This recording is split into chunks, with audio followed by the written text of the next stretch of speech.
अस्सलाम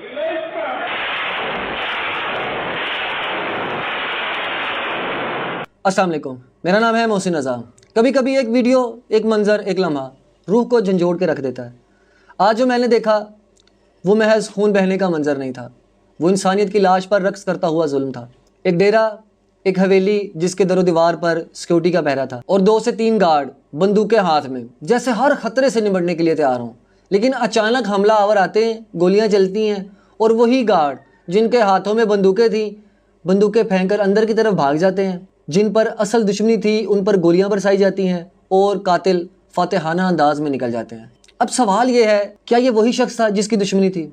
अक्सर 90% ऐसे मामलात में ऐसा होता नहीं है कि दुश्मन खुद मैदान में आए, बल्कि वो पैसा लगाता है, किसी गरीब को बंदूक थमाता है, किसी माँ के बेटे को मौत के दहाने पर भेजता है। सिक्योरिटी गार्ड्स, वही गरीब जिन्हें चंद हज़ार की तनख्वाह देकर एक ऐसे महाज पर खड़ा कर दिया जाता है जहां वो ना सिर्फ किसी के गैरत के खेल का मोहरा बनते हैं बल्कि खुद भी अपने अंजाम से बेखबर होते हैं। ये गार्ड्स ना तरबियत याफ्ता होते हैं, ना इनके पास कानूनी समझ होती है, ना इन्हें ये सिखाया जाता है कि कब बंदूक चलानी है और कब नहीं। इनके लिए ज़िंदगी बस एक ड्यूटी का वक्त होता है और मौत तनख्वाह के बाद अगला कदम। अब ज़रा गौर करें, अल्लाह ने कुरान में फरमाया, जिसने एक जान को नाहक कत्ल किया गोया उसने पूरी इंसानियत को कत्ल किया। तो क्या इस माशरे में जहाँ बंदूक किराए पर मिलती है, जहाँ खून बहाना सिर्फ नौकरी का हिस्सा बन चुका हो, हम खुद को इस्लामी मुआशरा कह सकते हैं? क्या ये इंसानियत है? क्या हम मुर्दा दिल लोग जिंदा कौम कहला सकते हैं? आज सिक्योरिटी बैंक, स्कूल या सरकारी इदारे की हिफाजत के लिए नहीं बल्कि ज़ाती ना दुश्मनियाँ निभाने और अपने धौंस जमाने के लिए रखी जाती है। अब जो थोड़े से पैसे वाला बन जाता है वो भी अपने घर के बाहर गार्ड खड़ा कर देता है जैसे कोई राजा हो। ये लोग सड़कों पर आम लोगों को गालियां दिलवाते हैं, मार कुटाई करवाते हैं। ज़रा सी गाड़ी किसी की गाड़ी को टच कर जाए तो बंदूक निकल आती है, कोई रास्ता न दे तो गार्ड से धमकी दिलवाते हैं। सवाल ये है कि बंदूक का ये इस्तेमाल किसने सिखाया? वही मालदार जिन्होंने अपने बेटे को तो यूनिवर्सिटी भेजा लेकिन किसी गरीब के बेटे को बंदूक देकर मरने के लिए भेज दिया।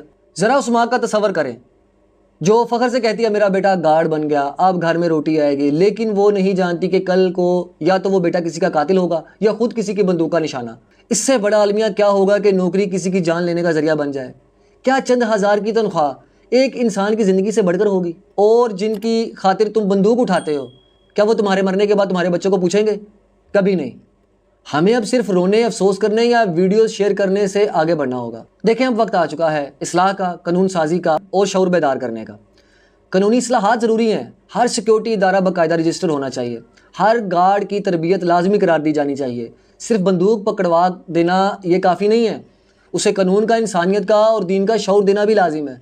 अगर किसी गार्ड से कोई गैर कानूनी काम करवाया जाए तो सिर्फ गार्ड नहीं बल्कि उसका मालिक भी बराबर का मुजरिम होना चाहिए।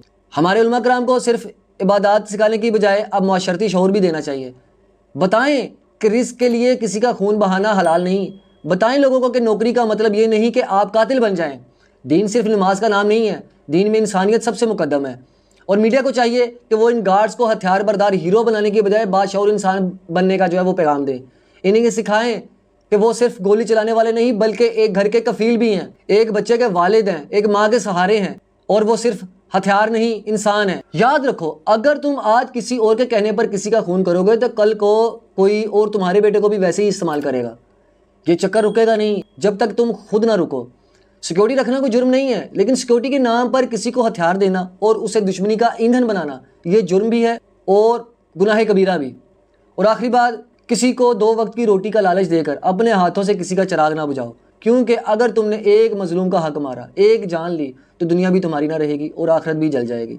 ज़रा सोचिए, बंदूक के पीछे जो हाथ है वो हाथ कल को तुम्हारा अपना बच्चा भी हो सकता है। इसे बचाना है तो अब जागना होगा। इसी के साथ मुझे दीजिए इजाज़त। अल्लाह हाफिज़।